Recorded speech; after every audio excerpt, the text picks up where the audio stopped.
А это видео, снятое в городе Обнинск Калужской области, сегодня стало вирусным во многих пабликах и региональных СМИ, хотя к республике Коми никакого отношения не имеет.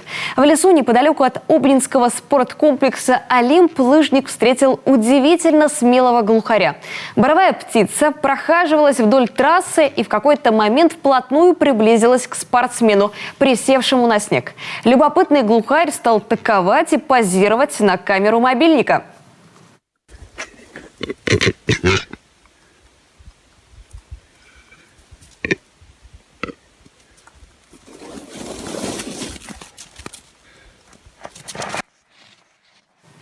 Глухарь – самая крупная птица семейства тетеревиных. Обитает практически на всей территории России.